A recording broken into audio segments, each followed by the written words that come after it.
내가 먼저 손 내밀지 못하고 우리 찬양 들으시고 우리 강의 시작합니다. 내가 먼저 손 내밀지 못하고 내가 먼저 용서하지 못하고 내가 먼저 웃음 주지 못하고 이렇게 머물거리고 있네. 그가 먼저 손 내밀기 원했고 그가 먼저 용서하길 원했고 그가 먼저 웃음 주길 원했네. 나는 어찌된 사람인가. 안겨한 나의 입술이여 교만한 나의 마음이여 왜 나의 입은 사랑을 말하면서 왜 나의 마음은 마음을 말하면서 왜 내가 먼저 찾을 수 없는가. 왜 내가 먼저 손해볼 수 없는가.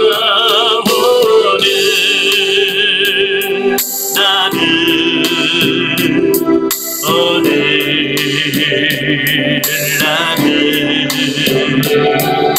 주님 앞에서 몸둘 바 모르고 이렇게 느끼며 서있네. 어찌할 수 없는 이 밤을 주님께 맡긴 채로. 아멘. 기도하겠습니다. 은혜로우신 아버지, 오늘 우리를 사랑하셔서 훈련의 장소를 인도하시고 영성적 대인관계 1단계를 같이 나누게 하셔서 감사합니다. 성령께서 우리의 지각을 열어주셔서 알게 하시고 생각나게 하시고 깨닫게 하실 뿐만 아니라 그렇게 사라져지는 귀한 역사가 있도록 우리 하나님 도와주시옵소서. 시동을 주님께 맡겨오며 예수님의 이름으로 감사하며 기도합나이다. 아멘. 예, 이 시간에는 우리 훈련 과정입니다. 훈련 과정 교재 187페이지. 훈련과정 187페이지를 보시면 제5장 영성적 대인관계가 나오게 됩니다. 자, 우리 한번 종합해 보면, 자, 우리가 영성을 영성하는 데서 크게 4기둥이 있다고 그랬어요. 첫째 기둥은 성령의 구원 사역으로 우리의 영 안에서 이루어지는 일이에요. 그러니까 우리 영이 죽었던 영이 거듭나게 돼.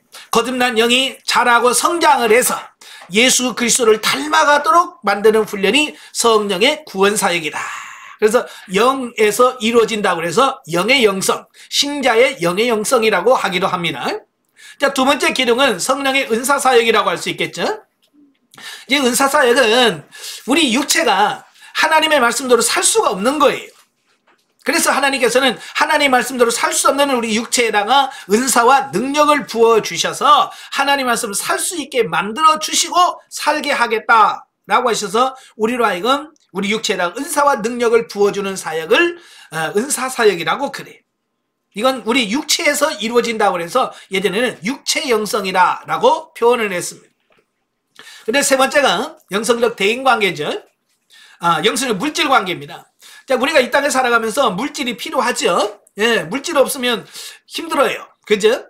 그래서 하나님께서 우리가 이 땅에 살면서 필요한 물질을 하나님께서 공급해 주신단 말이에요. 그냥 하나님의 일하라고 우리에게 공급해 주시는데 우리는 하나님께서 공급해 주시는 그 물질이 내 것인 줄 알고 다 내 거라고 생각해서 내 마음대로 쓴다 그 말이에요. 그래서 이제 물질은 내 것이 아니고 하나님의 것이라고 하는 가치관으로 바꿔. 그래서 이제 내 마음대로 물질을 쓰는 것이 아니라 하나님의 말씀대로 물질을 쓰게 하는 훈련이 영성적 물질관계라고 할 수 있겠죠. 자, 그리고 이제 마지막에 네 번째가 영성적 대인관계예요. 우리 인간은 혼자 살 수 있는 존재가 아니에요. 무리를 지어서 살 수밖에 없는 존재가 사람이에요. 그래서 철학자는 소크라테스는 뭐라고 그러면 우리 인간을 사회적 동물이다. 사회적 동물이라는 것은 모여서 사는 존재들이지 혼자 독단적으로 사는 존재가 아니다. 그 얘기를 하거든요. 그래서 사람들은 모여서 사는데 모여서 살다 보니까 사람들이 너무 다양한 거예요. 그죠? 아마 여러분들 자식 낳아서 알 거예요. 둘 낳으면 둘이 다르고 셋 낳으면 셋이 다 달라. 그냥 내가 낳은 자식인데도 다 달라. 이게 내가 낳은 자식인데도 다 다르면 남이 낳은 자식은 얼마나 다를까요? 그죠? 그러니까 너무 다양한 사람들이 세상에 널려 있는 거예요. 그러니까 다양한 사람들이 모여서 살다 보니까 당연히 갈등이 생기고 문제가 생기는 겁니다. 그러면 세상에 나 같은 사람만 다 모여 살면 문제가 없을까요? 세상에 나 같은 사람만 다 모여 살면 문제가 없을까요? 아마 더 심각할 거예요. 아마 여러분 애를 낳는데 이거 애기 때는요 전부 다 뭐냐면 자기 닮았다고 좋아해요.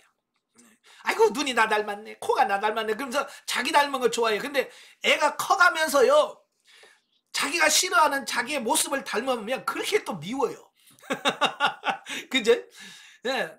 애기 때는 자기 닮은 게 이쁜데 이게 하는 행동이 자기와 똑같은 행동을 하면 그렇게 미워요. 싫어요. 그래서 자기 닮은 애들을 미워해. 왜? 자기가 싫어하는 행동을 애가 똑같이 하거든요. 예. 자, 그런 걸 보면 똑같다고 해서 또 문제가 없는 건 아니에요. 그래서 인간은 어쨌든 똑같은 사람이 모여도 문제고 다른 사람이 모여도 문제인 거예요. 그래서 하나님께서는 이 영성적 대인관계 훈련을 통해서 만들어 가시는 겁니다. 아시겠죠? 우리가 그냥 본능적으로 살면 우리가 하나님이 원하는 단계의 삶을 살 수가 없어요. 그래서 하나님은 우리를 부르셔서 훈련을 시켜가는 겁니다. 대인관계 훈련을 통해서 우리를 모난 부분을 도려내시고 잘라내셔서 둥글둥글둥글하게 만드셔서 하나님 말씀대로 살 수 있는 존재로 만들어 가시는 겁니다. 그러니까 첫째 시간에 제가 말씀드렸지만 사람은 완벽하게 태어난 사람은 아무도 없어요. 다 문제가 있고 아브라함도 문제가 있는 존재였고요. 예? 다윗도 그랬고요. 다 문제가 있는 존재예요. 근데 하나님께서 여러 훈련을 통해서 그런 사람을 만들어 가시는 거예요. 그래서 아브라함을 아브라함 되게 하신 하나님, 다윗을 다윗 되게 하신 하나님, 바울을 바울 되게 하신 하나님, 베드로를 베드로 되게 하신 하나님, 나를 나 되게 하신 하나님. 그래서 그들을 훈련시키셨듯이 우리를 훈련시켜서 만들어 가시는 거예요. 그래서 우리는 하나님의 훈련하심에 감사하고 그 하나님의 훈련을 잘 받아서 어때요? 변화되어져 가고 새로워져 가는 그런 삶이 되셔야 됩니다. 우리 사람은 3살 버릇이 80까지 간다고 하잖아요. 그죠? 이 하나님의 특별한 다루심이 없이는 우리는 죽어도 80까지 가도 변화가 안 돼요. 어떤 분이 그런다고 자기 남편을 가리켜서 저 인간은 80이 넘어도 똑같다고. 예, 하나님의 다루심이 없으면요 80이 아니라 90이 돼도 안 변해요. 똑같아. 근데 하나님의 다루심, 하나님의 변화가 들어가면 젊어도 바뀌어. 예, 그래서 대인관계 훈련이 그렇게 중요한 거예요. 대인관계를 훈련을 해야 바뀌는 겁니다. 아시겠죠? 이게 훈련 없는 변화 없습니다. 야고보서도 뭐라고 그래? 이런 짐승이나 벌레는 다 길들일 수 있는데 이 인간만큼은 이게 잘 길들여지지 않는데 훈련을 해도 잘 변하지 않는 게 인간이래. 그만큼 인간의 변화가 어려워. 훈련을 해도 변화가 어려운데 안 받으면 얼마나 힘들까요? 그냥 훈련 안 받는 사람은 변화를 거의 생각하지 말아야 돼. 그래서 하나님께서 우리가 영성훈련을 받든 안 받든 하나님은 계속해서 훈련을 시켜. 영성훈련 안 받는다고 대인관계 없는 게 아니에요. 회사에서나 어디서 다 문제가 있어. 근데 훈련을 받은 사람은 아 이게 하나님의 훈련이구나 인식을 하고 아 내가 변화되겠구나 라고 하니까 바뀌는데 대부분의 사람들은 그걸 하나님의 훈련이라고 인식을 안 해요. 그래서 네가 나를 공격했어? 그럼 나도 해야지. 그래서 그냥 맞받아치는 겁니다. 그러니까 많은 문제가 있지만 영성훈련을 안 받는 사람은 변화가 없어요. 왜? 그걸 훈련이라고 인식을 안 하니까. 그래서 영성훈련 하신 분들은 아 이게 하나님의 훈련이구나. 그래서 훈련인 걸 인식을 하고 하나님 변화시켜 주세요 라고 기도하니까 바뀌어져 가는 겁니다. 여러분도 이 훈련을 통해서 변화되어져 갈 겁니다. 아시겠죠? 자, 영성적 대인관계가 4단계가 있는데 그 중에서 처음 단계를 본능 단계라고 그래요. 본능. 자, 여기서 이제 본능 단계란 그 정의가 나오죠. 자, 본능 단계란 사회생활에서 사람을 대할 때 인간의 본능적인 모습, 즉 감각적이고 자기중심적인 모습이 여과 없이 그대로 나타나거나 또는 사회의 일반적 윤리 개념이 묻어나오는 삶의 단계를 말한다. 그러니까 이 본능이라고 하는 말, 제가 이제 국어사전에 본능이란 말을 찾아봤어요. 이 본능이란 말을 찾아보니까 뭐라고 되어 있냐면 학습이나 경험에 의하지 않고 동물이 세상에 태어나면서부터 이미 갖추고 있는 행동 양식이나 능력을 본능이라고 그래요. 그러니까 막 태어난 동물들이나 사람들, 애기들 보면 누가 가르쳐준 것도 아니잖아요. 근데 태어나면 애기들은 그냥 응애 하고 울어. 누가 뭐 교육을 시켰습니까? 너 나가서 울어야 너 산다. 안 울면 너 죽는다. 누가 가르쳐준 사람도 없어. 그죠? 근데 태어나면 그냥 으래 울고. 그래서 시켜서 엄마 첩 이렇게 물리면 그냥 누구한테 배우지도 않은데 쪽쪽쪽쪽 빨아먹어. 왜? 그래야 그게 본능이거든요. 누가 배우지도 않았는데도 불구하고 그냥 태어나면서 자연적으로 갖고 나오는 어떤 그런 성향, 성품, 양식, 이걸 본능이라고 그래요. 가장 기본적인 본능이 뭐냐면 보호 본능. 보호 본능이고 생존 본능입니다.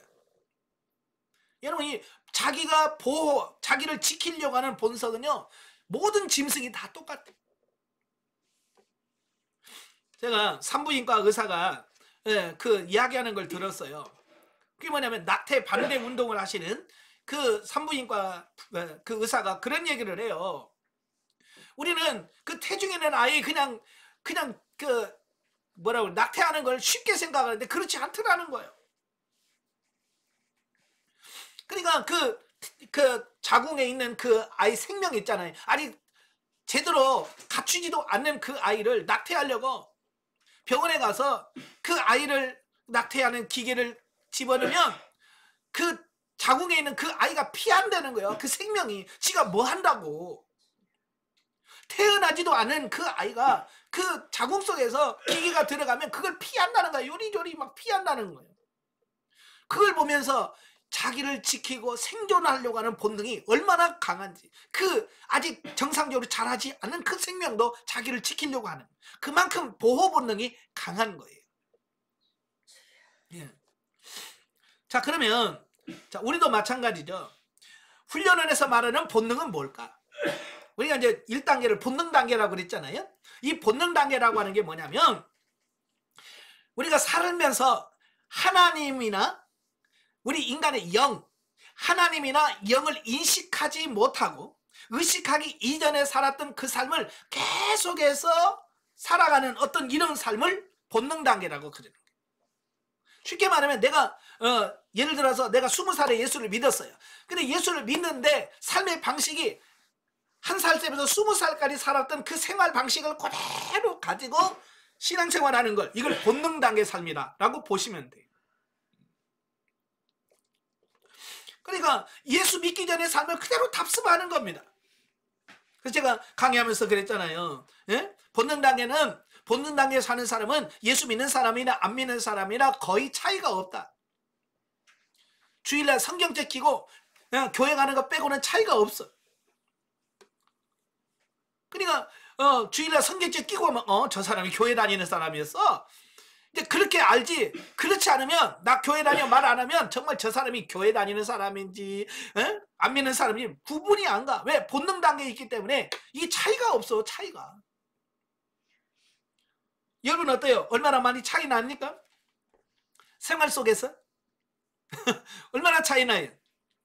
시장 가서 물건값 깎으려고 여리저리 해서 깎으려고 그렇게 하는 건 예수 믿는 사람이나 똑같고 안 믿는 사람 똑같잖아요. 그죠? 과일 가게 가서 더 좋은 거 고르려고 이리 고르고 저리 고르고 그거 똑같고요. 그죠? 나는 안 한다 손 들어봐요. 저도 그러고 있더라고요. 저도 과일 가게 가면 그 좋은 거 큰 거 고르고 있는 내 모습을 보면서 아 이게 본능이야 이게. 그냥 과일 가게 주인이 이거 그냥 몇 개요 뭐 예를 들어서 10개 10,000원이요 그럼 주세요 10개 주세요 그래야 되는데 주인이 주는 대로 가져와야 되는데 우리는 뭐요 콩그 고르고 있어 이렇게 뒤적뒤적이 저 밑에 있는 거 고르고 있는 내 모습을 보면서 야 이거 예수 믿고 목사로 영성훈련 받아도 이거 본능이라는 게 얘가 이거 참 그런 거야. 그만큼 이 본능이라는 게 무서운 거예요. 그래서 어때요? 나를 좋아하는 사람은 나도 막 같이 좋아해요. 막 헤헤헤 하면서 좋아해요. 근데 문제가 뭐냐? 나를 미워하면 나 같이 미워해. 나를 싫어해? 나도 같이 싫어해. 나 욕해? 그럼 나도 욕해. 나 때려? 그럼 나도 같이 때려. 이게 뭐냐면 그게 본능인 거예요. 본능이야. 권사라고 좀 낫습니까? 누가 권사 욕해봐. 여러분 권사라고 여러분 욕해봐요. 여러분 어때요? 하나님의 말씀으로 아멘 그래요. 하나님 욕 듣게 하셔서 감사합니다. 이런 사람 손 들어봐요. 어떤 인간이 나를 욕해? 나와봐. 똑같다니까. 예수 안 믿는 사람이나 똑같아. 이게 뭐냐면 다 본능의 지배를 받고 있기 때문에 그런 거예요. 그래 이게. 그래서 우리도 그렇게 살면 안 되는구나. 내가 예수 믿는 사람답게 정말 영성하는 사람답게 내 삶이 변화되고 내 삶이 새로워지지 않으면 그렇게 삶을 살다가 그렇게 갈 수밖에 없겠구나. 자, 본래 인간은 태어나 성장하면서 육체가 발육되고 감정과 이성이 발전해 가는데 이런 것은 모두 본능적이고 일반적인 토양에서 형성된다. 이것에 주의를 기울여야 된다라고 말씀합니다. 제가 자라는 말을 많이 했죠. 예, 자라는 말을 많이 했는데 이 자라고 하는 게 뭐냐? 이건 사람이 태어나면서부터 경험을 통해 터득된 자인식, 자의식을 말한다. 그러니까 사람이 태어나면서 많은 경험을 하고 자라는 거죠. 예, 부모로부터 형제들 간에 또 친척들 간에 친구들 간에 여러 경험들을 통해서 자기가 나름대로의 삶의 방식을 정해놓은 거예요. 이렇게 사는 거구나 라고 자기만의 정해놓은 어떤 틀이 있어요. 그걸 자아라고 말해요. 그걸 보통 뭐라고 말하냐면 나라고 생각합니다. 나. 예. 그래서 스스로 이게 나라고 생각해요. 그래서 나는 원래 성질이 더러워. 나는 성질이 급해. 나는 원래 이래. 라고 하는 거 있잖아요. 그게 뭐냐? 다 자아예요. 형성되어진 자기만의 어떤 그런 자의식, 자인식을 이걸 자아라고 그러는 거예요. 보통 사람들은 이 자아를 가지고 형성이 되어 있고 그 자아를 가지고 자아에 의해서 살아가는 겁니다. 아시겠죠? 그래서 나는 아니야. 나는 자아로 안 살아. 여러분 자아로 안 사는 사람은 지금 없어요. 다 자아로 사는 거예요. 저도 태어나서 자라면서 형성된 자아로 사는 겁니다. 근데 육신의 자아가 있고 영의 자아가 있어요. 보통 이제 본능 단계는 육신의 자아로 살아가는 거예요. 육신의 자아. 근데 이제 훈련을 통해서 이 육신의 자아를 하나님께서 파쇄하고 깨트리시고 영의 자아, 이제 중생한 영이 자라면서 영이 하나님을 경험하고 체험하면서 자기 나름대로 또 영의 가치관, 자아가 또 형성이 돼요. 그죠? 그러니까 예를 들어서 예수 믿기 전에는 기도가 뭔지도 모르잖아요. 그죠? 그 자아에는 기도라는 자체가 없어. 왜? 기도를 해본 적이 없기 때문에. 근데 예수를 믿어. 예수를 믿으면서 이제 기도하니까 하나님 응답 주시네? 라고 하는 자아가 새로 형성되죠. 그게 이제 새 자아예요. 예. 거듭난 영이 기도를 하고 기도의 응답을 받음으로 인해서 이제 기도하면 응답이 되는구나 라고 하는 그 영의 자아, 새 자아로 형성이 되어지죠. 그래서 옛 자아에서 새 자아로 바뀌어져요. 그래서 경험하면서 새 자아로 살아가게 되어지는 거거든요. 그래서 그 새 자아로 계속 경험하면서 자아가 또 새롭게 발전되어져 가는 겁니다. 그래서 우리는 원래부터 어렸을 때 자라서 형성되는 그 자아가 깨져야 돼. 근데 문제는 지금까지 많은 사람들이 신앙생활을 하면서 그 육신의 자아를 깨트려야 된다, 파쇄해야 된다라고 하는 그런 생각을 해본 적이 없어. 왜냐하면 많은 교회에서 자아 파쇄에 대한 이야기를 안 해요. 그죠? 자아 파쇄라는 얘기를 안 해요. 그러니까 장로 권사가 돼도 자아 파쇄가 뭔지도 몰라. 심지어 목사가 돼서도 몰라요. 왜? 안 가르쳐. 누가 가르쳐 준 적이 있어야지. 저도 영성훈련 받기 전에 자아 파쇄에 대한 이야기 못 들었어요. 그냥 착하게 살면 돼. 착하게 살자. 나쁜 짓 하지 말자. 뭐 어떤 그런 식이지. 예, 내가 자아가 파쇄된다 이걸 말씀하고 있지 않아요. 왜냐? 이 자아가 얼마나 심각한 문제를 가지고 있는지를 모르기 때문에 그래요. 자아가 얼마나 해악을 되는지, 영적인 성장에 방해가 되는지 이런 걸 모르니까 우리는 그 자아 파쇄에 대한 말을 안 하는 겁니다. 이 자아가 파쇄가 돼야지. 그렇지 않으면 우리가 하나님을 향해서 나아갈 수 있는 길이 없어요. 그래서 워치만이가 쓴 자아 파쇄와 영의 해방이라는 책을 꼭 나중에 볼 텐데요. 이제 그 책을 보면 이 자아가 파쇄가 되지 않으면, 이 겉사람이 파쇄되지 않으면 영이 하나님을 만날 수 없고 하나님을 드러낼 수도 없고 다 그렇습니다. 이게 심각한 문제예요. 그래서 자아가 파쇄되기 위해서 기도하시길 바라요. 자, 많은 그리스도인들이 일반 윤리적인 토양 위에서 형성된 가치관으로 신앙생활을 하고 있기 때문에 신앙생활을 불충족되는 삶의 부분을 채움받기 위한 수단이나 방편으로 인식하고 있기 때문에 신앙의 본질적인 부분에는 관심이 없더라. 자, 오늘날 많은 사람들이 왜 예수 믿어? 왜 기도해? 라고 물으면 대부분이 말해요. 문제 해결하려고 기도해. 내가 왜 예수 믿어? 그냥 평안을 얻으려고. 그냥 교회 나가면 평안하더라고. 라고 하는 어떤 영혼의 진리가 문제가 아니라, 예? 어떤 본능적인, 불안한 사람이 교회 가면 편안해져. 그러니까 나는 평안하려고 교회 가. 라고 하는 자기 육신의 어떤 불충족된 부분을 체험받기 위해서 신앙생활 하는 경우가 많습니다. 제가요, 벌써 한 6년, 7년 전에 제가 깜짝 놀란 게 있어요. 그게 뭐냐면, 저희 노예 시찰 목사님들이 모여서 등산을 하자. 그래서 시찰 목사님들이 모여서 저기 경기도 포천에 저 위에 가면 산정호수라는 데가 있어요. 옛날 김일성 별장이 있다고 해서 유명한 곳인데, 거기에 이제 등산을 갔어요. 그래서 건강한 목사님들은 막 산에 등산하는데, 저 같은 경우는 이제, 무릎이 시원찮으니까, 못 가고, 하여간 올라가는 데까지 올라가다가 그냥 우리는 내려옵시다. 그래서 이제 연세 드신 목사님하고 몸이 좀 불편하신 분들은 그냥 뒤따라서 천천히 올라가다가 이제, 1시간, 한 3, 40분 올라가다가, 아이고, 쉬었다 갑시다. 그래서 이제 그 앉았다가 내려오는데 옆에 보니까 절간이 있어요. 네. 절이 있더라고, 절. 그래서 심심해서 그 절간에 들어가 봤어요. 내려다가 뭐 아직 올라간 사람 내려오려면 시간 멀었고, 그러니까 그 절간에 들어갔는데, 절간에 가니까 기와장이 쫙 이렇게 쌓여 있는 거예요. 그래서 무슨 기와장이 있나, 뭐 집을 짓나 봤더니 거기다 뭐라고 써있냐면, 기와장에다가 기도 제목을 써놓으면 응답이 됩니다. 그렇게 써놨어. 그래서 기와장 한 장 사는데 10,000원. 기와장 한 장 요만한 거 사는데 10,000원이래. 근데 그게 수북이 이렇게 쌓였어. 그래서 이렇게 보니까 나름대로 기도 제목이 다 써졌더라고요.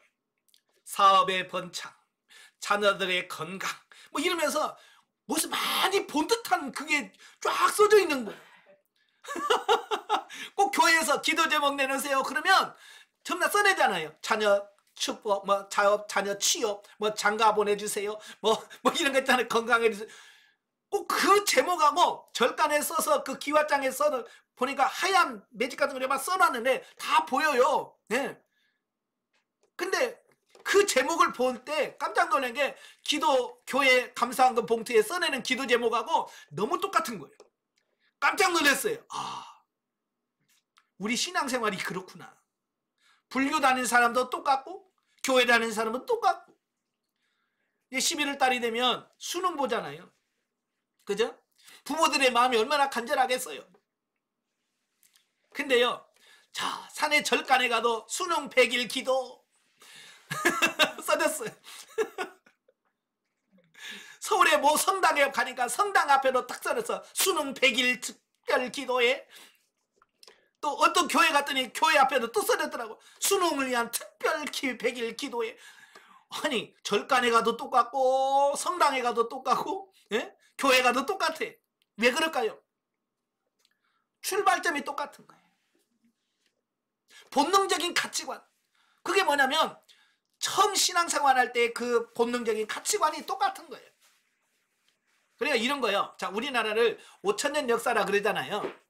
아, 우리 뭐 5천년 역사를 자랑한다 그러는데 5천년 역사라고 해봐야 영적으로 바라보면 3천년은 무속신앙이 주를 이루어요. 예, 우리나라의 고유 전통신앙은 뭐냐면 무속, 무당, 점치고, 예? 뭐 방울 들고, 이게 우리나라의 전통신앙이에요, 전통신앙. 그러다가 삼국시대에 불교가 들어와요.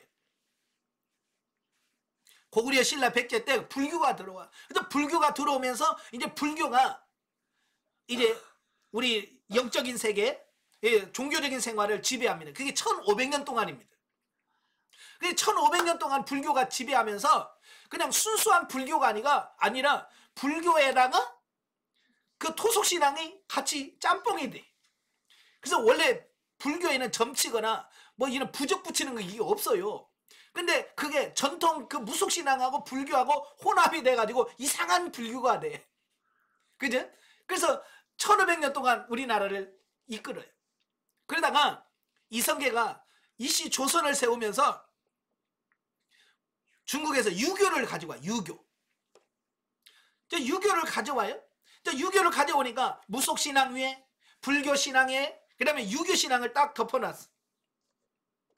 그러니까 이거 뭐 우리나라는 이게 세계가 짬뽕이 된 어떤 그런 신앙을 갖고 있습니다.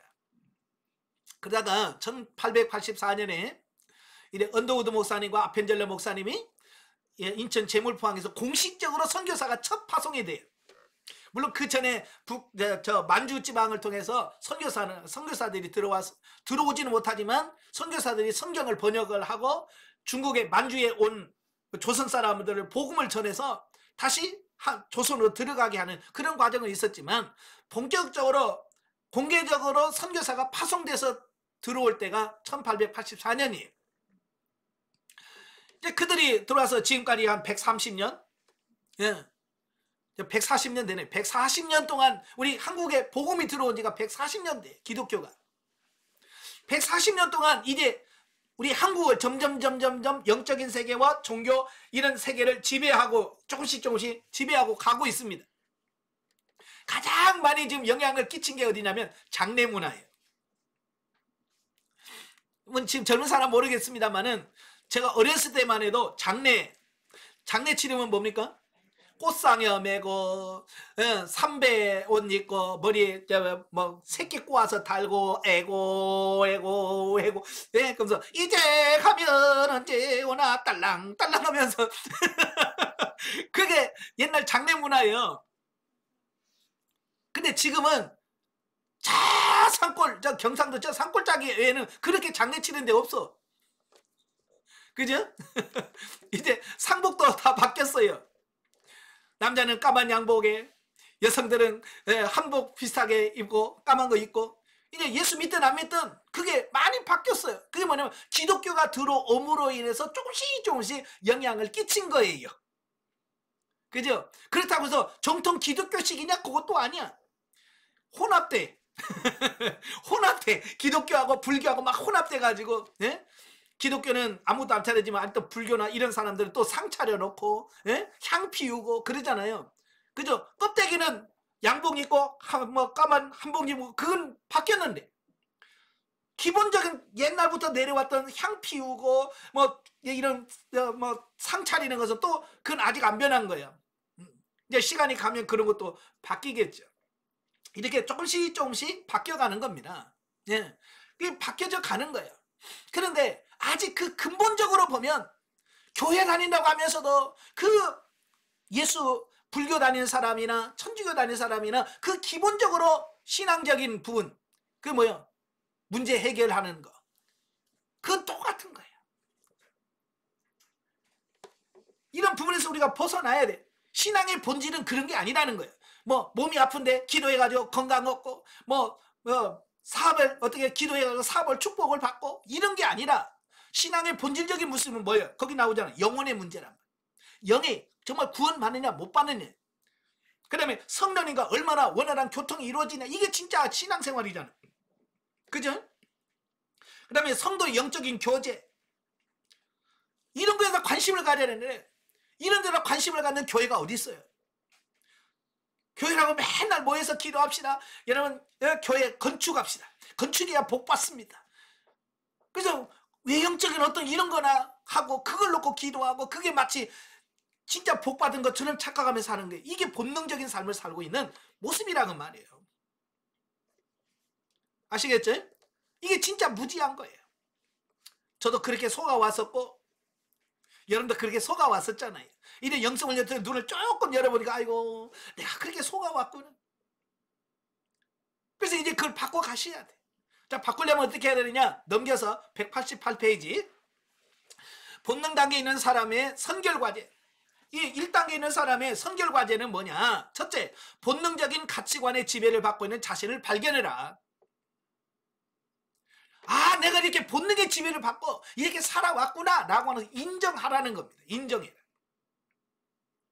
그러니까 사람은 누구나 인간의 본능적인 모습을 가지고 신앙생활을 한다. 그러니까 변화돼 가지고 교회 온 사람은 없어요.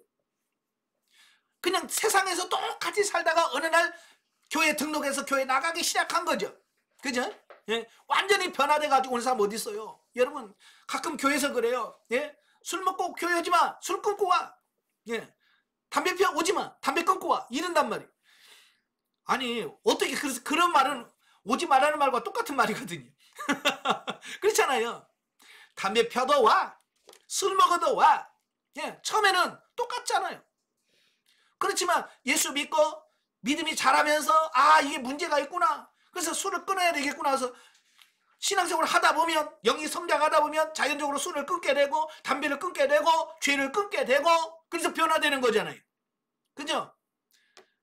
그러니까 모든 사람들이 이렇게 올 때는 환영을 해야 돼. 근데 문제는 뭐냐면 10년 되고 20년이 돼도 안 변한 게 이게 문제죠. 그죠? 교회 처음 날 때 술 먹고 와도 괜찮아. 근데 심지어 장로가 돼도 술 먹고 와. 권사가 돼도 술 먹고 오고 담배 피고 그래. 그런 문제가 있는 거예요. 이건. 벗어나야 되는데 못 벗어나는 거예요.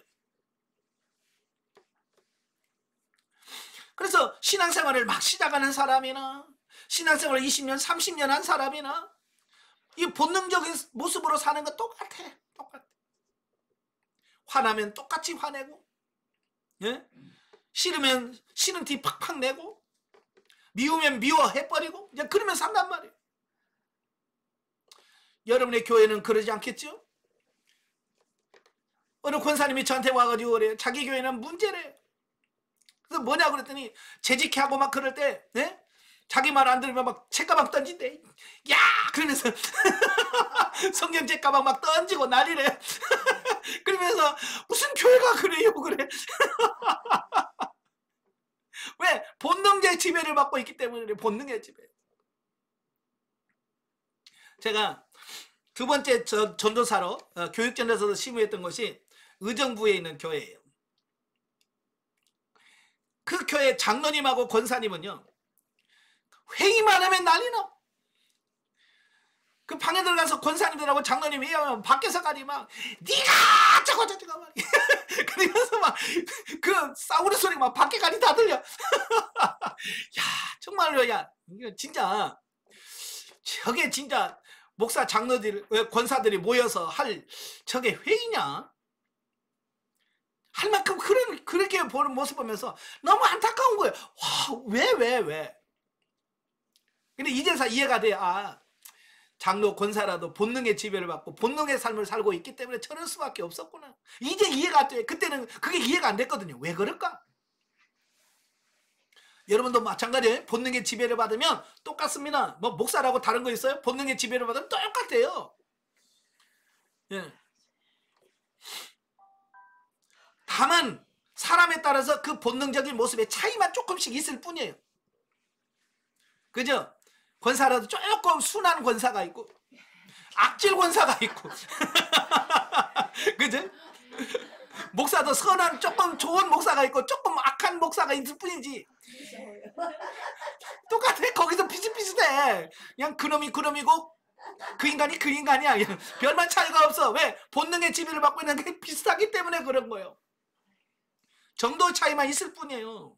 그러므로 누구든지 신앙생활의 초보 단계에 있는 사람은 자신이 본능적으로 혹은 육신의 욕망을 따라 살고 있다는 사실을 겸허한 마음으로 받아들이고 인정해야 돼. 나는 아니야. 그런 사람은 가망성이 없어요. 변화될 가능성은 없어요. 나도 내가 그렇게 살았구나. 이걸 인정을 하고 그걸 놓고 하나님 주님 내가 이렇게 살았네요. 그러면서 나는 몰랐어요 라고 인정하면서부터 변화는 출발한다는 거예요. 아시겠죠? 예, 인정하는 것이 제일 중요해요. 그래서 사도 바울은 그 디모데후서 3장 1절부터 5절에 말세에 육신적으로 본능적으로 사는 삶의 모습이 어떠냐 이걸 20가지로 얘기를 해요. 그게 뭐냐?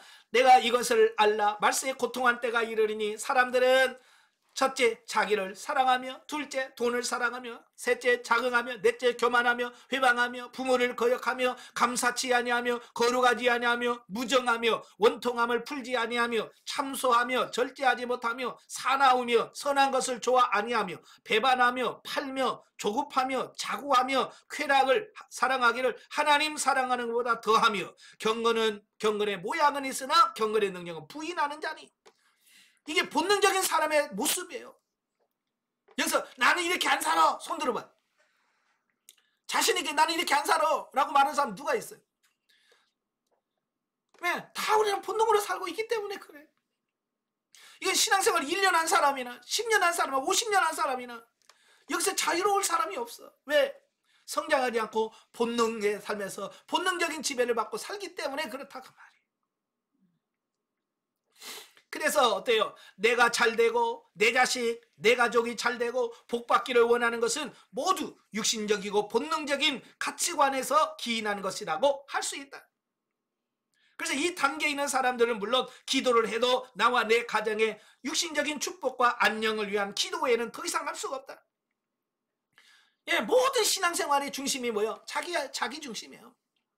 예, 그래서 이 본능 단계에 있는 사람은 이 한계를 벗어날 수가 없어. 이 한계를 벗어나지를 못해요. 기도하세요. 기도 제목 내놓으세요. 그러면 우리 가정 축복해달라고 기도하세요. 우리 집 사업 축복해달라고 기도하세요. 우리 자녀들 뭐 해달라고 기도해 주세요. 맨날 그러고 있는 거예요. 목사들 만나도 똑같아. 우리 교회 부흥시켜달라고 기도, 성도 붙여달라고 기도, 재정의 축복을 달라고 기도해. 똑같아. 왜? 그 수준이니까.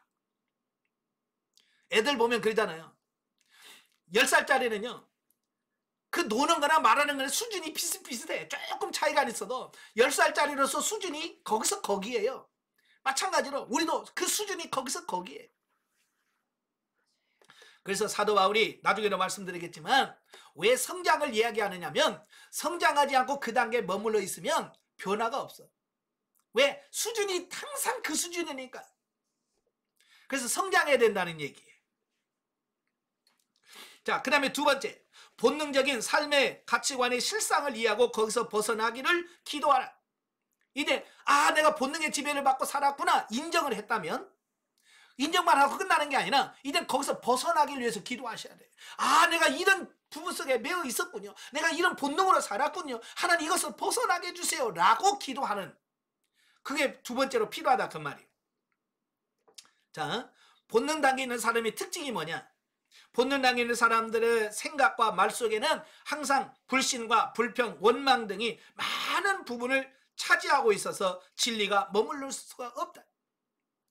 이 신앙이 이 본능으로 가까운 사람일수록 입술에 늘 불평, 불만, 원망이 꽉 차 있어요.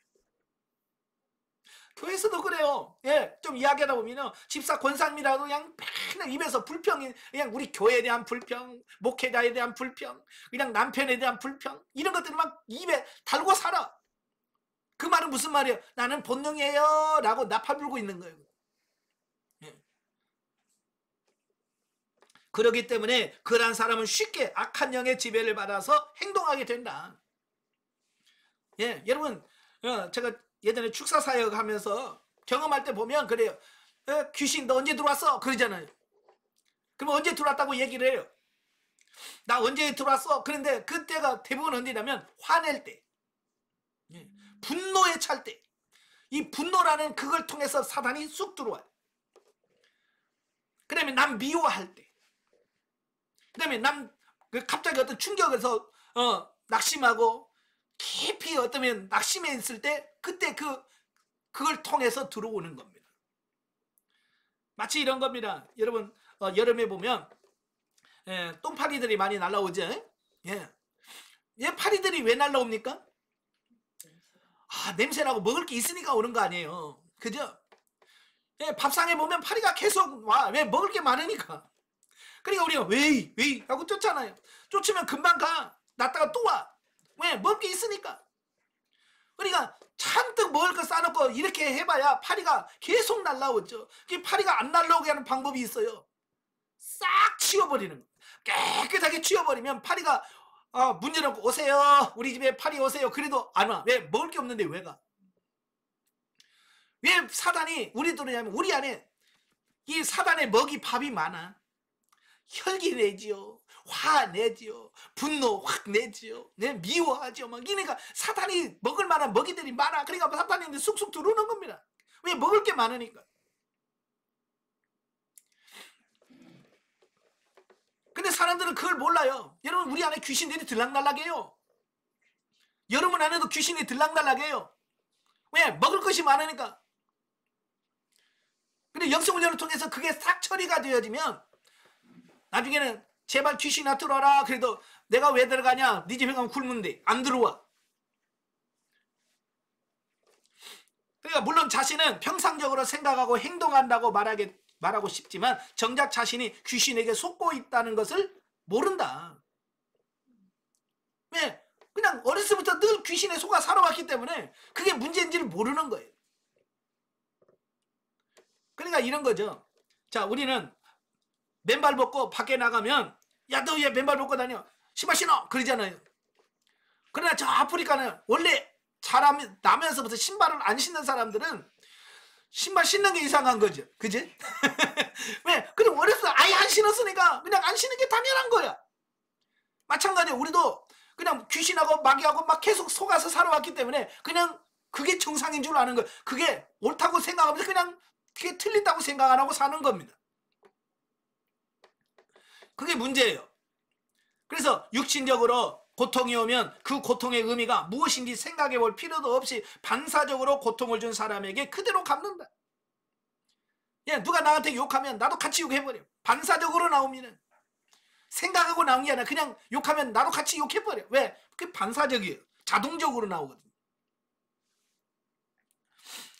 이것이 본능적 가치관을 가진 사람들의 실상이나 오늘날 교회가 시끄러운 것은 이와 같이 신앙생활을 하면서도 조금 더 변화가 없이 본능적인 자신의 수준을 답습하고 있는 사람들이 많기 때문이라. 요즘 교회가 시끄러운 교회들이 너무 많습니다. 왜 그럴까요? 영적으로 잘하는 사람이 없고 맨날 애기들만 있으니까 그래요. 영적 아이들만 있으니까. 여러분 교회에서 제일 시끄러운 부서가 어디 있어요? 제일 시끄러운 부서가 어디예요? 유치부. 유치부 변화무쌍합니다. 예전에 제가 안양에서 목회할 때 목양실 바로 옆에가 유치부실이었거든요. 그러니까 거기서 떠드는 소리가 다 들려. 근데 막 방금 전까지 말하다 막 웃고 막 난리치다가 좀 있으면 하고 막 울고 난리야. 아니 금방까지 세상에서 제일 행복한 웃음을 울다가도 금방 또 울고 그러다가 또 뚝 또 웃고 그래. 이건 변화무쌍해. 왜? 애기니까. 예? 지금 교회가 그러고 있어. 영적으로 다 애기들이라서. 예? 좀 은혜 받고 저거는 막 그래가지고 세상에 제일 좋은 신앙생활 잘하는 것 좀 하다가 조금 어려움이 있으면 푹 그래가지고 세상에서 가장 비참한 사람처럼 또 그렇게 산다면 왜? 어리니까 그럴 수밖에 없는 거예요. 자, 그리고 그 밑에 나오죠. 괜히 수근거리는데 귀가 솔깃해지고. 그러니까 아이고 집사가 이 집사가 그랬대. 김 집사가 지금 뭐 예, 남 얘기하면 그게 이렇게 귀가 솔깃해진단 말이에요. 왜? 내 본성이 그게 끌려. 또 남을 비난하는 모임에 내 마음에 끌리고 또 그렇게 남을 비방하고 나면 왠지 야릇한 쾌감을 느끼지는 않는지. 혹시 여러분 이런 생각 이런 거 없으세요? 응? 친구들이나 집사님 모여가지고 막 교회 씹으면 맛있어요? 맛없어요? 예, 그건 본능이에요, 본능. 또 이웃을 걱정해주는 척하면서 이웃의 허물을 이야기하고 은근히 즐거움을 맛보고 있지는 않는지, 이웃의 아픔을 위해서 진실한 마음으로 눈물을 흘리며 기도하고 돕고자 하는 마음보다는 반사적으로 나는 그렇지 않다는 자기 유한 속에 빠져서 육신의 안락을 만끽하고 있지는 않는지, 자신의 생각과 마음을 다스리지 못해 외부에서 닥쳐오는 환경에 그대로 반응하여 지체들의 마음을 불편하게 하고 있지는 않는지, 우리 자신을 되돌아보셔야 돼. 이런 거 있더라면 아, 내가 본능의 지배를 받고 있구나, 내가 여전히 본능 단계에 머물러 있구나 라고 인식을 해야. 그러면 거기서 인식하고 끝내는 게 아니라 아버지 나는 이래요, 그래서 하나님 앞에 그걸 처리해달라고 기도하는 이런 단계까지 가셔야 돼. 예전에는 제가 처리하는 걸 잘 몰랐거든요. 예, 처리하라고 하는 말도 못 들어봤고, 그죠? 그냥 저는 어렸을 때부터 뭔 말을 많이 하면 참아라, 네가 참아야지, 예수 믿는 사람이 참아야지, 예, 네가 형이니까 참아야지, 뭐 이런 거잖아요. 예, 여러분 참아가지고는요 처리가 안 됩니다. 아마 여러분 이런 말 들어봤을 거예요. 얌전한 사람이 성질 나면 무섭다. 들어보셨지? 성질 더러운 사람은요 그때그때 성질 내니까 쌓이는 게 없어요, 이 안에. 성질 더러운 사람은 우울증도 안 걸려요. 왜? 다 풀어버리잖아. 막 성질 나면 막 욕해버리고 막 성질 내고 막 고래고래 막 가고 하니까 이 쌓이는 게 없어. 그러니까 그 사람 우울증도 안 걸려. 우울증은 누가 그래? 착한 사람들이 걸려. 이거 풀지 못하고 차곡차곡 쌓아놓는 사람들 있잖아요. 네? 누가 뭐라고 해도 에이 하고 눌러. 서러워도 눌러 에이 하고. 그냥 다 눌러놔. 이게 눌러놓으니까 얘가 골마 안에서 골마. 사람도 한계가 있는 거야. 누르는데 한계가 있어, 한계. 이게 착한 사람도 누르다 못하면 이 한계가 막 펑 터지는 겁니다. 그러니까 무서운 거예요. 그래서 이 참는 것은 변화가 안 돼요. 언젠가는 그건 터져. 그래서 이래 훈련 받으면서 처리하라고 가르쳐. 그러니까 예를 들어서 이런 거요. 화가 납니다. 옛날에는 참아야 하는 일 하고 참아. 그럼 이 안에 쌓이는 겁니다. 그러나 하나님 나 지금 화나요. 이 화나는 감정을 십자가에서 처리시켜 주세요라고 주님 앞에 아뢰면서 그걸 십자가에서 처리해 가실 때 쌓이지 않고 풀어. 예. 그러면 그때부터 조금씩 어떻게 해요? 이걸 내보내는 겁니다. 예.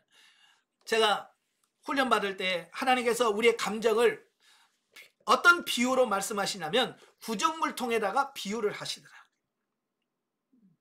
우리 사람의 마음이 구정물통. 옛날에 지금 뭐 그런 거 없죠. 옛날에 짐승, 소나 돼지 키울 때는요. 그 설거지 하는 물, 지금도 뭐 퐁퐁 같은 걸로 안 했어요. 옛날에는 그냥 수세미가 뭐 있어요. 그냥 지푸라기 이렇게 뭉쳐가지고, 네? 지푸라기 이렇게 몇 분 이렇게 하면 좀 부드러워져요. 그러면 지푸라기 뭉쳐가지고 그게 행주 겸 뭐 수세미요. 그래서 밥 먹고 나면 밥 풀떼기도 떨어지고, 예? 그 밥그릇에 붙었던 것도 떨어져요. 예? 그러면 그 물을 또 모아서 소주 끓일 때 쓰거나 돼지 밥 줄 때 그 구정물을 이렇게 퍼서 돼지 주고 그랬어요. 근데 이 구정물통을 보면 한나절 지나고 나면요. 위에는 맑은 물이 뜹니다. 밑에는 하얀 파팔도 있고 콩나물 대가리도 있고 다 밑에 다 가라앉아 있어. 그러면 위에서 보면 깨끗한 물같이 보여. 지금 우리가 평안할 때 아무 문제 없으면 꼭 그런 거예요. 그런데 야, 돼지 밥이나 어디 소주 끓이려 할 때는 어떻게 하냐면 이걸 한번 휙 젓거든요. 그죠? 한번 확 뒤집으면 밑에 있는 밥알떼기부터 다 올라와. 금방 부여지는 것처럼 여러분의 마음이 그런 거예요. 그냥 아무 문제 없으면 여러분도 다 착한 사람이야. 그냥 가만히 있으면 문제 없으면 착한 사람인데 한번 뭐가 와서 확 뒤집어 놓으면 난리나. 그죠? 얌전한 사람도 한번 뒤집어 놓으면 난리나. 왜? 속에 있는 게 다 나오니까. 그러니까 우리는 뭐예요? 계속 뒤집어 놨다가 좀 있으면 가라앉아. 그럼 가라앉으면 아, 다 됐나 보다. 그러고 있다가 또 한번 확 뒤지면 또 아이고 큰일 났네. 그러다 또 가라앉으면 다 됐나 보다. 이러고 사는 거예요. 그러면 사람은요 계속 뒤집어놨다 거의 잠잠해졌다가 이걸 반복해서 할 뿐이야. 깨끗해지진 않아요. 어떻게 할 때 깨끗해지느냐? 한번 확 뒤집어 놨을 때 올라오는 밥알떼기라도 하나 건져내면 건져낸 것만큼 맑아지는 거예요. 무슨 말인지 아시죠? 내가 걸러낸 것만큼 그 물이 맑아지는 거지. 그대로 놔두면 그냥 그대로 가라앉아 있으면 이 맑아지는 게 아니고 맑아지는 것처럼만 보일 뿐인 거예요. 그래서 처리하는 게 그런 거예요. 내 속에서 미움이 다 보여. 그러면 미움이라는 걸 아버지 십자가를 처리시키라고 믿음을 또 덜어내. 그만큼만 덜어내는 겁니다. 덜어내는 것만큼 내 마음이 깨끗해지고 내 마음에 쌓인 부분에서 없어지는 거예요. 그래서 얼마만큼 처리하느냐가 결국 달라지는 거예요. 저도 혈기가 만만치 않은 사람이거든요. 왜냐하면 저도 어렸을 때부터 늘 눌려 살았던 삶이에요. 형이 4명이요. 큰형님이 20살이 차이가 나요. 저하고 20살 차이는. 저는 지금까지 큰형님한테 대들어 본 적이 없어. 왜? 워낙 차이가 나니까. 아버지 뻘이잖아요. 20살이면. 예? 둘째 형님하고 12살 차이. 띠동갑이야. 둘째 형님까지 내가 대들어 본 적이 없어. 그럼 제가 대들었던 유일한 형이 나보다 3살 많은 형이야. 근데 우리 저보다 3살 많은 형이 성질이 더러워. 지금은 목사님 돼가지고 완전히 뭐 우리 식구들이 다 놀랄 만큼 변했지만 옛날에는 안 그랬어. 성질 나면 패고 그냥 막 이런 성이야. 그러니까 그 형 밑에서 내가 힘으로 어떻게 이길 수가 없어. 힘으로도 능으로도 안 돼, 형은. 그러니까 맨날 속에서 씩씩거리면서 삭힐 수밖에 없었던 거야. 왜? 안 되니까. 대들었다가 맞으니까 그냥 대들 수는 없고 그냥 뒤에서 말은 못하고 막 그러면 아니야 그러면서 아마 경험해본 다 느낄 거예요. 그래서 이게 다 쌓여. 근데 이게 풀 사람이 없는 거야. 풀 사람이. 내 밑에 여동생이 있어. 여동생인데 여동생한테 내가 착해가지고 풀 수가 없어.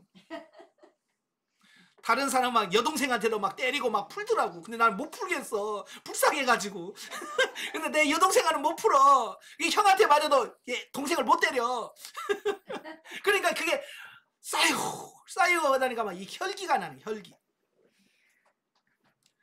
그래서 힘없을 때는 참아. 근데 내가 풀 수 있는 사람 나오면 이게 나오는 거예요. 제가 결혼하니까 풀 수 있는 사람 유일한 사람이 하나 생기더라고.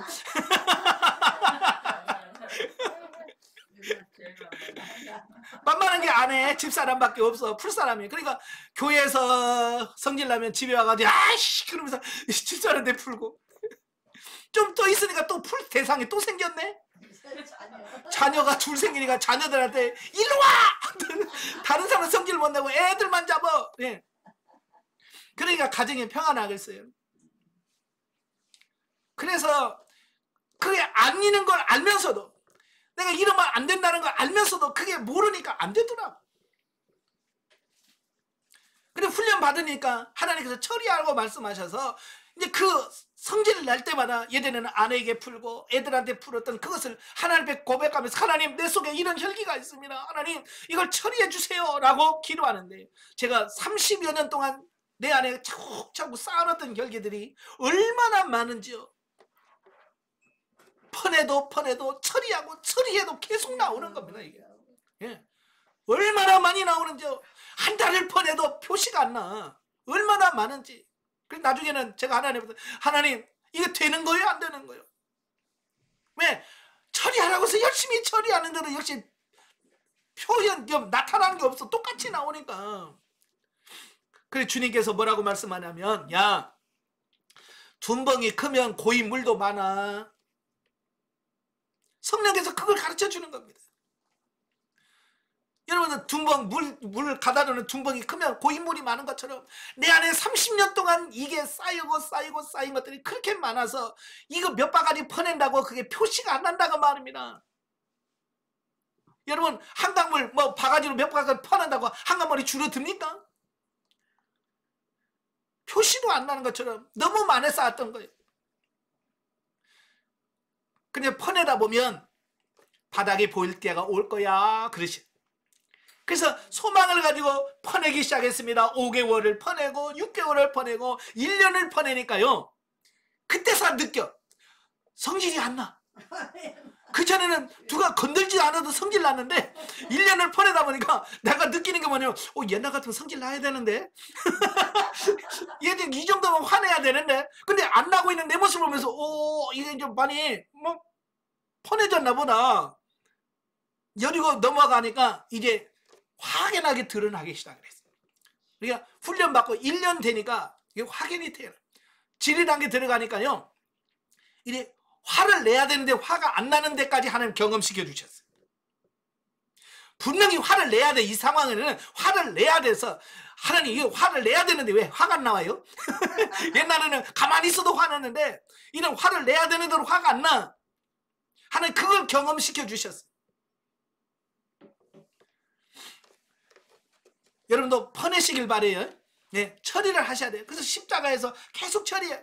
그래서 하나님은 우리가 훈련받으면서 1차 처리, 1차 감정 처리, 가난 1-4, 5단계에서 1차 감정 처리예요. 그때 감정을 처리해요.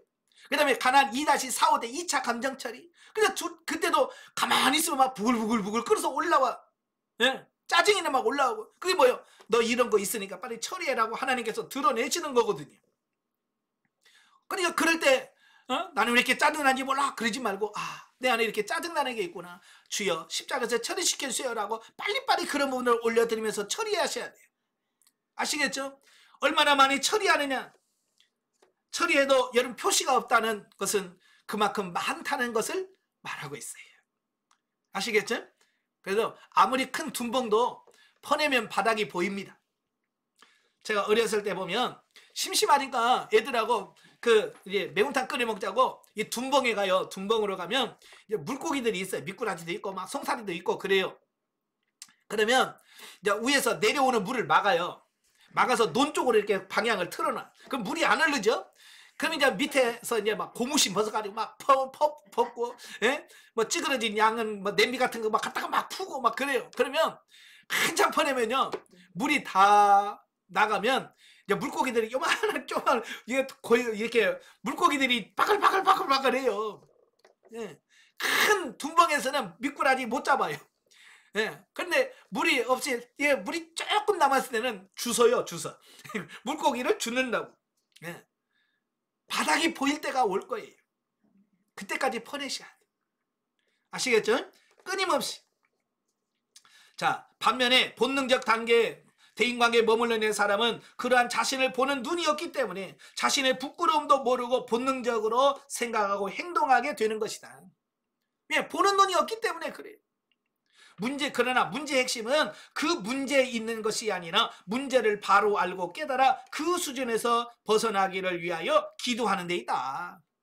이제 발견하는 게 중요한 것이 아니라 발견되면 바로바로 즉시 처리하는 기도가 필요하다. 아멘. 네, 처리하셔야 돼. 그래서 성령님의 처리하심에 자신을 내맡기고 그분 앞에서 진실해질 때 이미 성령님께서 자기 속에서 일하고 있다는 것을 발견하게 될 것이다.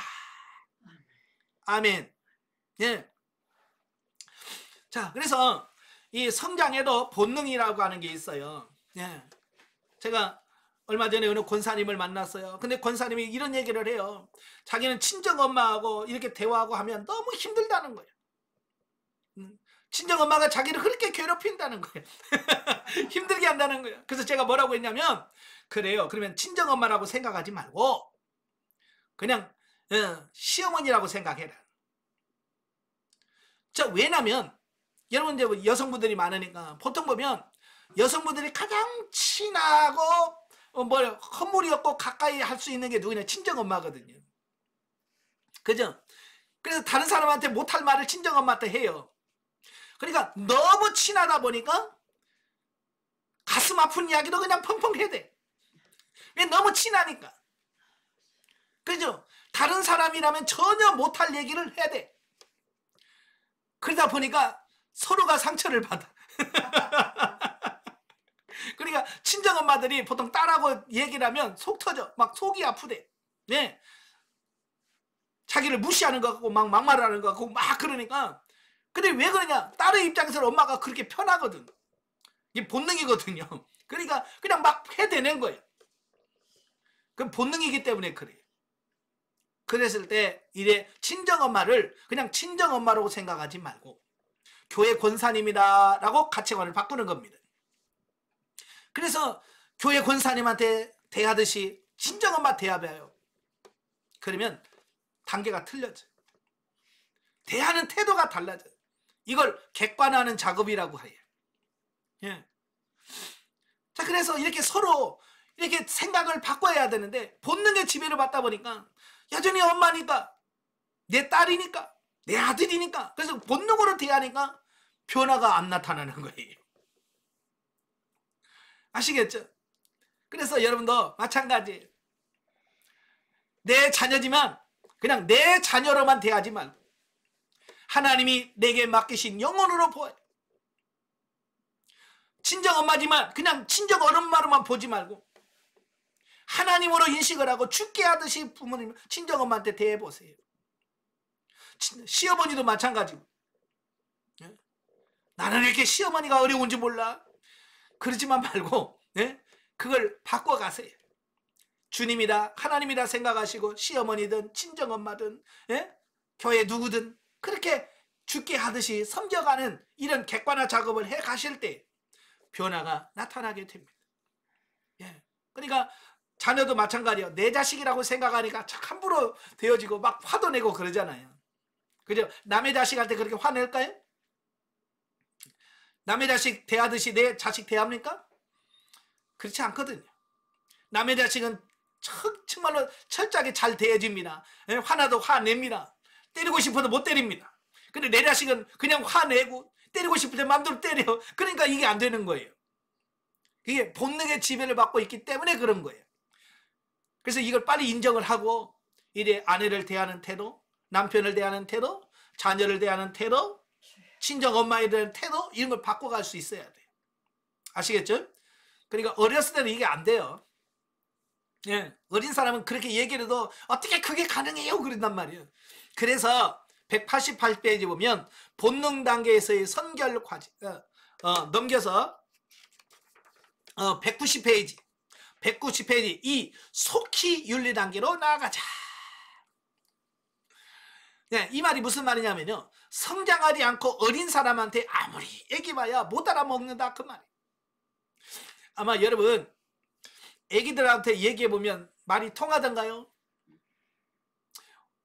얼마 전에 제가 TV를 잠깐 보는데 뭘 봤냐면 결혼지옥인가? 무슨 그런 프로가 있더라고요. 오은영 박사 나와가지고 뭐 결혼지옥이라고 해서 결혼해서 부부 사이에 막 갈등이 있는 그 가정들의 문제를 이렇게 보여주면서 풀어가는 그런 프로그램이 있어요.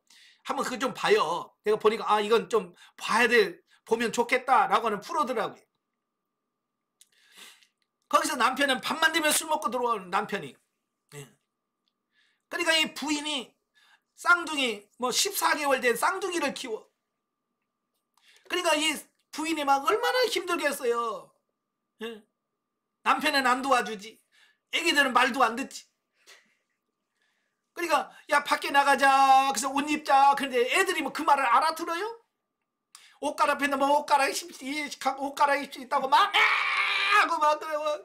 그러니까 이 엄마가 우는 거야. 막 눈물이면서 야 나 좀 도와주라. 그 애기한테 14개월 된 애기한테 야 나 좀 도와주라. 근데 걔가 뭘 알아들어야지. 못 알아먹는 거야. 그러니까 그 엄마가 네가 나 좀 도와주라. 그러다가 네가 무슨 뭘 알겠냐 그러면서 서러워서 울고 있더라고. 그러니까 그 애기들한테 아무리 자기 마음을 이야기해 야 엄마 힘들어 좀 내 말 좀 들어. 근데 그 아이가 들어먹냐고요.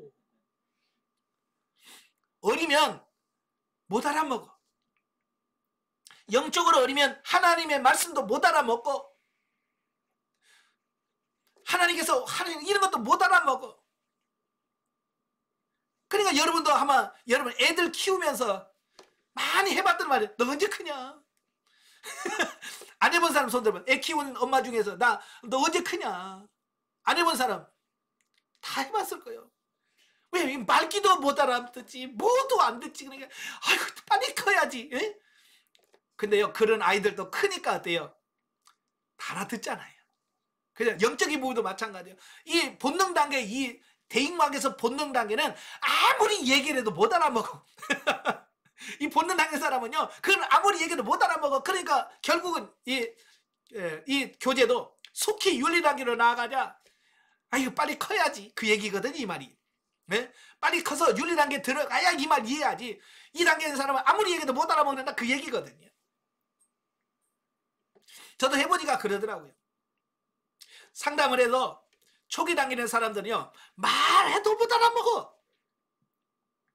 말을 해도 못 알아먹어. 근데 성장을 해서 진리 단계에 들어가고 생명 단계에 들어간 사람은 그냥 한마디만 해도 아, 예, 무슨 말인지 알겠어요. 성장하니까 알아먹더라고. 이게 성장하는 것이 그래서 중요한 거예요. 아시겠죠? 여러분도 성장하시기를 바라요.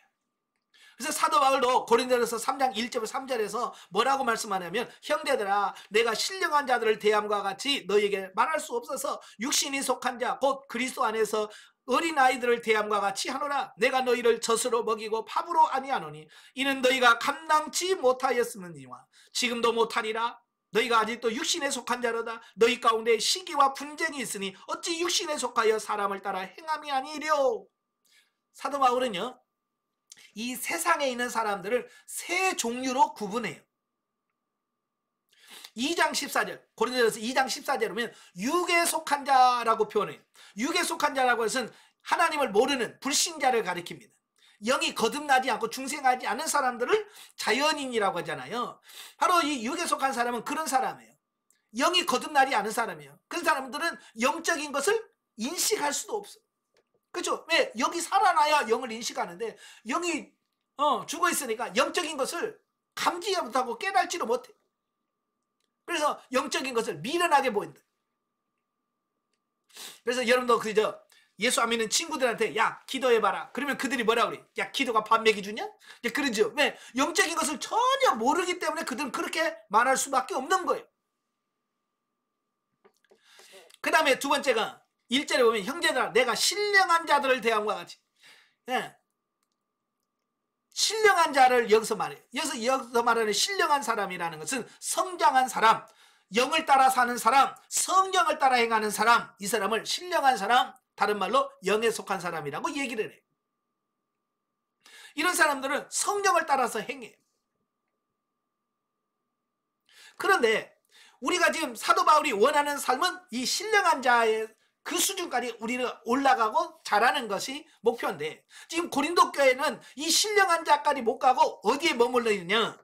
거기 보니까 육신에 속한 자, 곧 그리스도 안에서 어린아이들이라고 표현합니다. 예. 그러니까 육에 속한 자가 있고 신령한 자가 있고 육신에 속한 자가 있는 거예요. 이 육신에 속한 자가 문제예요. 뭐냐면 거듭나고 중생을 했어요. 예수는 믿었어요. 그런데 뭐냐? 육에 속한 자처럼 사는 사람을 말해요. 예수는 믿는데 예수 안 믿는 사람과 똑같은 삶을 살아가는 사람을 사도 바울이 육신에 속한 자다라고 구분해 놓고 있는 겁니다. 자, 이게 문제예요. 내가 거듭났으면 신령한 자가 되어서 성령을 따라 사는 사람으로 가야 되는데 그 가지 못하고 여전히 예수는 믿고 왔지만 성장을 못하고 이 본능에 매여서 본능적으로 사는 사람을 육신에 속한 자라고 말한다 그 말이에요. 지금 오늘날 한국교회 문제가 바로 육신에 속한 자가 태반이에요. 그러니까 문제가 생겨지는 겁니다. 그러니까 육신에 속한 자는 어린아이다라고 표현합니다. 네, 그리스도 안에서 어린아이들이라. 그러면서 3절에 뭐라고 그래요? 너희가 아직도 육신에 속한 자니 너희 가운데 시기와 분쟁이 있으니 어찌 육신에 속하여 사람을 따라 행함이 아니려. 그래서 육신에 속한 사람의 특징이 뭐냐? 시기와 분쟁이 있다는 거예요. 그래서 고린도 교회가 네 파로 나뉘어서 싸웠잖아요. 네? 바울파, 아볼로파, 게바파, 그리스도파 네 파로 나눠서 막 서로 싸웠어요. 왜? 성장하지 않은 육신에 속한 자였기 때문에, 어린아이였기 때문에 그렇다. 여러분, 어린아이들의 특징을 보면요, 항상 편을 갈라요. 참 신기해요. 애들 이렇게 보면 내 편 할 사람, 내 편 할 사람. 그래서 꼭 네 편, 내 편을 꼭 나누어요. 애기들의 특징이 꼭 그래요. 교회에서도 꼭 그래요. 편 갈라. 또 좀 교회가 좀 크면 원로 목사파, 신임 목사님파, 또 부목사파 이렇게 나뉘어요. 예. 그래서 서로 사이가 안 좋아. 왜? 어리니까 그런 거예요. 여러분, 성장하셔서 절대 교회에서 니파 내파 없기를 바래요. 아시겠죠? 예. 그러면 사도 바울이 왜 성장을 강조하는가? 에베소서 4장 13, 14절에 나와요. 우리가 다 하나님의 아들을 믿는 것과 아는 일에 하나가 되어 온전한 사람을 이루어 그리스도의 장성한 분량이 충만한 데까지 이르리니, 이는 우리가 이제부터 어린아이가 되지 아니하여 사람의 괴술과 간사한 유혹에 빠져 모든 교훈의 풍조에 밀려 요동치 않게 하려 함이라. 그래서 예, 우리가 장성한 그리스도의 분량까지 성장해야 된다는 거예요. 그런데 성장하지 못하면 어린아이라고 그랬잖아요. 예. 어린아이, 왜 어린아이가 되면 안 되냐? 영적으로 어린아이가 남아있으면 안 되냐? 그 밑에 나와 있잖아요. 사람의 괴술과 간사한 유혹에 빠져 모든 교훈의 풍조에 밀려 요동치 않게 하려 합니다. 어린아이들은요, 미혹이나 유혹에 약해요. 속임수에 약해요. 여러분, 사람을 유괴할 때 어른들을 유괴합니까? 아이들을 유괴합니까? 예, 여러분 유괴하면 따라갑니까? 예, 아이스크림 사줄게, 갈래? 그러면 여러분 갈 거예요? 모르는 사람이? 안 가죠. 이 사람 미쳤나? 안 가. 그러니까 이 성장한 사람은요, 미혹당하질 않아요. 아이스크림이 안 넘어가. 근데 4살, 5살 애들은요, 아이스크림 사줄게 아저씨가 그러면 네 하고 쩔쩔쩔 따라가는 거예요. 왜? 분별력이 없기 때문에 넘어가는 겁니다. 영적으로도 마찬가지예요. 이단들이 누구한테 옵니까? 장성한 사람한테 옵니까? 장성한 사람한테는 혼나는데 똑바로 미라 그래요. 근데 어린아이들은 분별을 못하니까 그래요? 거기 가면 좋아요? 그러면서 살아가는 거예요. 분별력이 없기 때문에. 그래서 사도 바울이 왜 성장을 원하느냐? 예, 세상에 많은 미혹하는 것, 죄 이런 게 많은데 영적으로 어리면 거기에 휩쓸려서 넘어간다고 말이에요. 그래서 사도 바울이 빨리 너희가 그리스도의 장성한 분량까지 성장해야 된다, 이 이야기를 하고 있는 겁니다. 여러분도 빨리 성장하시기를 바래요. 아시겠죠? 예, 그래야 우리가 넘어지지 않아요. 그러니까 저를 보면 그래요. 교회에서 목사님 저 시험 들었어요. 맨날 그래. 예, 성장하지 않아서 맨날 시험 들었대. 그래서 제가 그러죠. 왜 시험을 들어? 시험은 통과하는 거랬지. 내가 그러지. 시험은 통과하는 거지 드는 게 아닌데도 불구하고 어린애들 맨날 시험 들었대. 영적으로 어리면 맨날 시험 들었다고 그래요. 빨리 성장하시길 바래요. 자, 그 다음에 히브리서 5장 11절부터 6장 2절에 보면 성장하지 않으면 왜 안 되는지에 대한 설명을 하고 있거든요. 자, 멜기세덱에 관하여 우리가 할 말이 많으나 너희는 듣는 것이 두나무로 해석하기 어려우니라. 때가 오래므로 너희가 마땅히 선생을 덜 터인데 너희가 다시 하나님의 말씀의 초보가 무엇인지 누구에게 가르침을 받아야 할 것이니 젖이나 먹고 탄단한 식물을 못 먹을 자가 되었도다. 대저 젖을 먹는 자마다 어린아이니 의의 말씀을 경험하지 못한 자요. 단단한 식물은 창성한 것이니 저희는 지각을 사용함으로 연단을 받아 선악을 분별하는 자들이니라.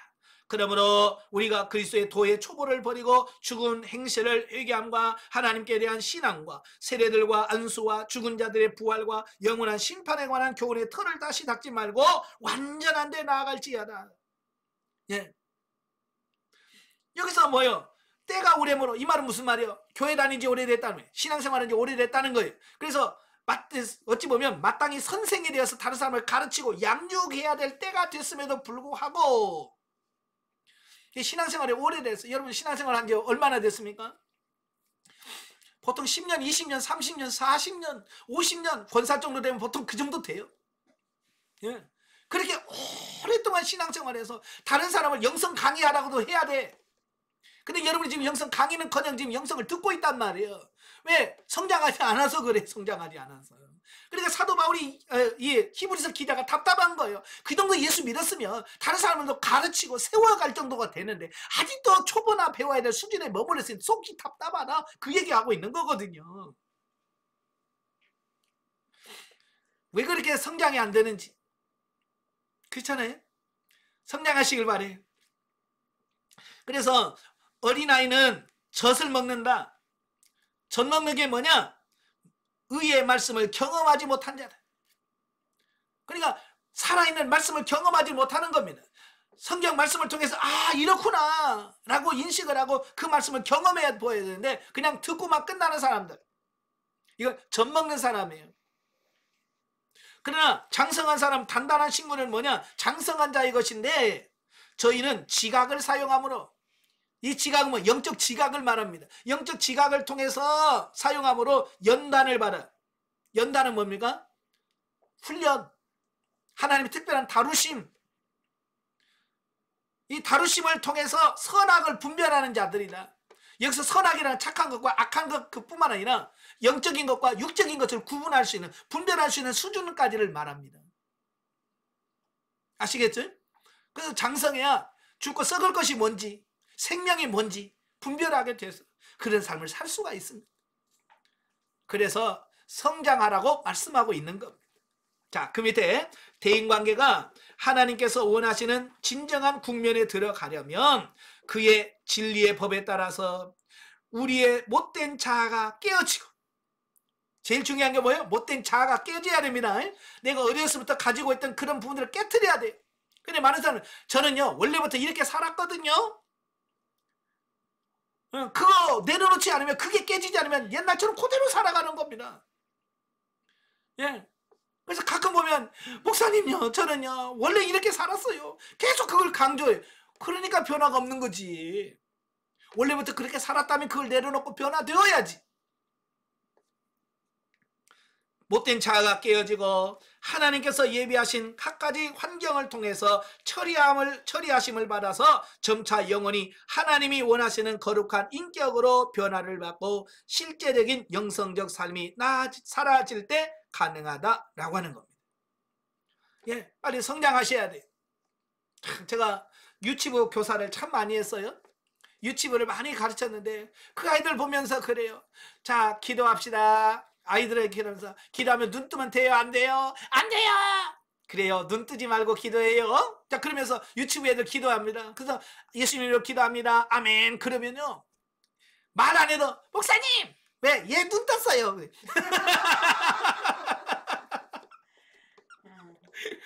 그래? 그 어떻게 알았어? 제가 봤어요. 분명히 앞에서 그랬잖아. 예배 기도 시간에 눈 뜨면 안 된다고.